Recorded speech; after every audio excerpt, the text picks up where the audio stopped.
Learning objectives. After completing this module, learners will be able to understand the strategies taken by Samudragupta in conquering other kingdoms in India, learn about Harshavardhana and the expansion strategy of his empire, learn about the Pallava and Chalukya and about their conflicts, learn the mode administration and the nature of military strategies as taken by the medieval kings, learn about different types of assemblies and their activities, learn how the ordinary people used to live in medieval age in India. Samudragupta, the Parakramanka. The genealogy or family tree of Samudragupta. Samudragupta reigned during 336 to 380 CE as the fourth ruler of the Gupta dynasty. He was the son of Chandragupta I, who adopted the title of Maharaj Dhiraj. The predecessors of him, Ghatotkacha and Shrigupta, were only Maharajas. It signifies that from Chandragupta I, the expansion of the Gupta dynasty was happened. Chandragupta II was the son of Samudragupta, who expanded the Gupta empire towards western India. We can see Kumaragupta I, Mahindraditya and Skandagupta as the remarkable rulers after him. Prashasti of Harishena. Harishena was the court poet of Samudragupta's court. He wrote many prashasti in the name of the king. Prashasti is a Sanskrit word which means in praise of. In his Prashasti, we came to know that Samudragupta was a great warrior and he sometime was described as equal to God. In other gold coins of Gupta period, we came to know that Samudragupta could play veena and was fond of music. Expansion of the empire. As Harishena wrote that Samudragupta defeated 9 rulers and acquired their kingdom into his dynasty in Aryavarta. In southern India, he defeated 12 different rulers, but when they surrendered, he returned them their kingdom. In eastern India, he obliged the rulers to send him the tribute and follow his orders. Toward western region, the rulers submitted to him and offered their daughters to marry him. Harshavardhana. Harshavardhana as an emperor. Harshavardhana ruled the kingdom of Thaneswar, present-day Haryana, from 606 to 647 CE. He was the member of the Pushyabhutik dynasty and was the son of Prabhakara Vardhana, who defeated the Huna coming from Central Asia. Later, after his brother-in-law's death, Harsha made his capital in Kannauj. Many scholars and other artists and travellers from different parts of the world made his court a centre of cosmopolitanism in that era. Harshacharita, written by Banabhatta. Banabhatta, the court poet in Harshvardhana's court, wrote Harshacharita in Sanskrit.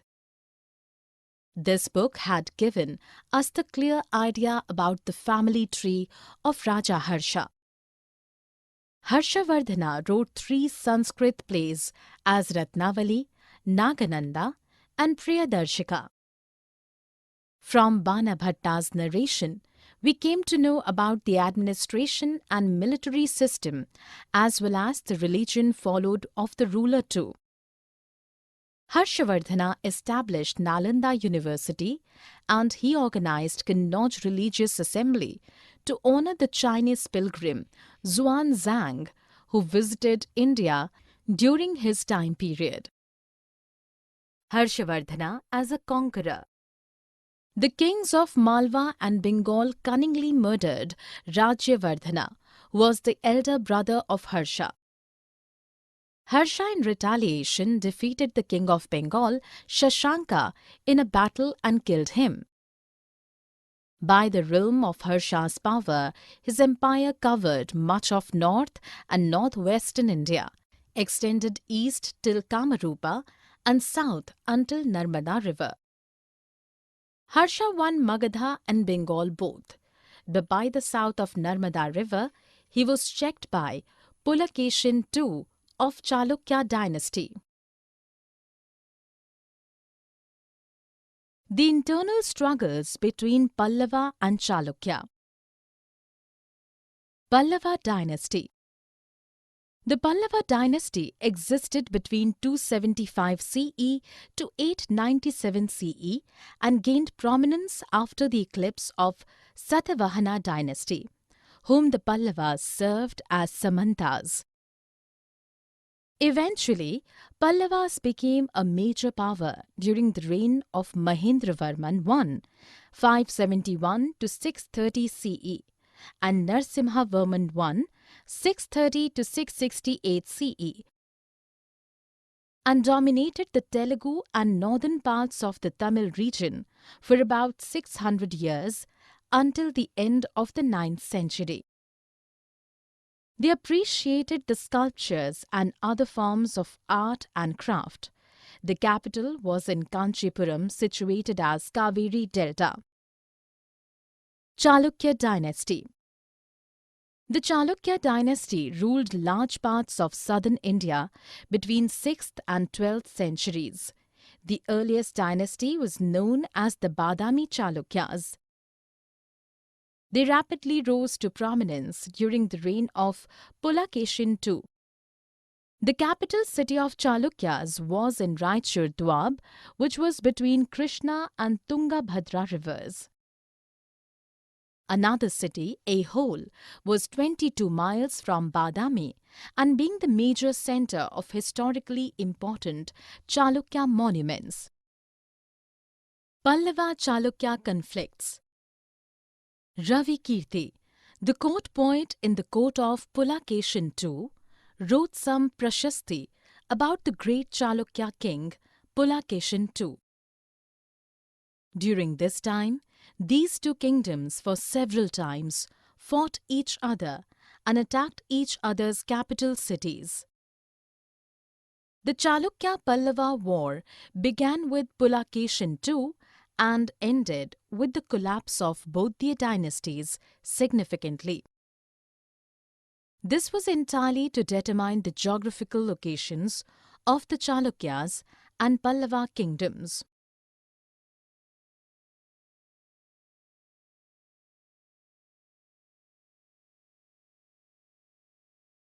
Administration, military system, and local assemblies. Administration system. As like the earlier dynasties, the rulers always were dependent on land revenues, and thus villages were the basic units of their administration. Beside them, we can see several bureaucratic posts like Kumara Amatya, ministers in King's Court, Mahadandanayaka, Chief Judicial Officer, Sandhi Vigrahika, Counselor on War and Peace, and so on. Additionally, the rich merchants used to get the post like Nagara Shreshthi or chief merchant in the societies as well. In Pallava system, we find the hierarchy like Mandalam or the state, Kottam or Vishayas, Nadu or council of villages, and Urs or village respectively. Military system. A new trend in military system was seen during Gupta era. There were many military leaders who used to provide the military support to king when it was required. In turn, they were given a portion of land from where they collected the revenue, and thus they were called Samantas. It was seen that whenever the main ruler went weaker, the Samanta kings tried to supersede the king. Local assemblies. In Pallava inscriptions, we can find the name of assembly as Sabha, which was assumingly the organization of Brahmins. These assembly had numerous subcommittees to look after various activities like irrigations, road construction, and so on. In non-Brahmins contexts, the assemblies named as Ur in villages and Nagaram in cities led by merchants could be seen. The rich and powerful landowners and merchants used to retain these assemblies for more than a century. Ordinary men and women in early medieval period. Ordinary men during Gupta era. Kalidasa was a famous Sanskrit playwright during Gupta period.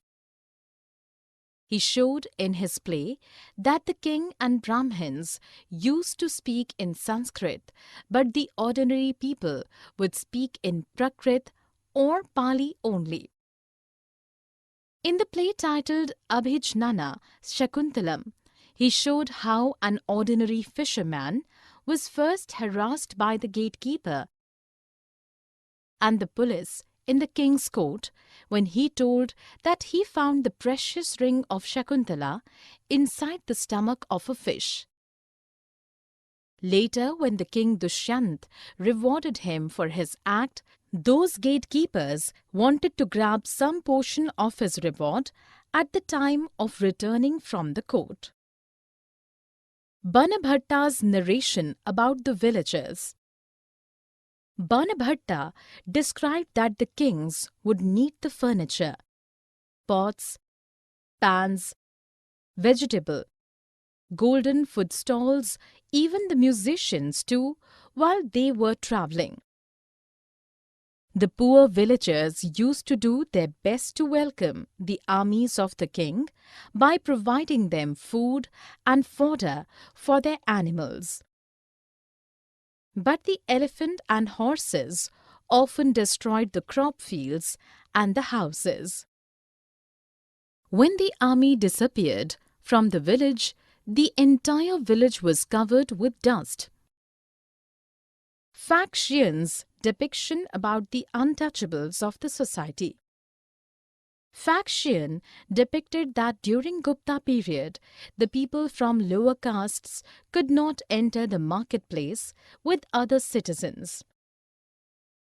They had a wooden stick by which they used to hit the ground. Thus, other people were aware and went further from him so that the people could avoid touching him. The curse of untouchable was so acute at that time. Summary. Let us summarize what we have learned in this module. Around 1700 years ago, Samudragupta tried to unify the India under his reign. In conquering other states, Samudragupta took various strategies and techniques. Harshavardhana expanded his empire in northern India. The neighboring two empires, Pallava and Chalukya, were engaged in conflicts with each other over centuries. The administration of medieval age was classified into different stages, and there were hierarchies under the king till the bottom level. Many military leaders used to give the soldiers to the king when the kings needed for war. The local assemblies used to look after several local issues at their end and tried to resolve them. The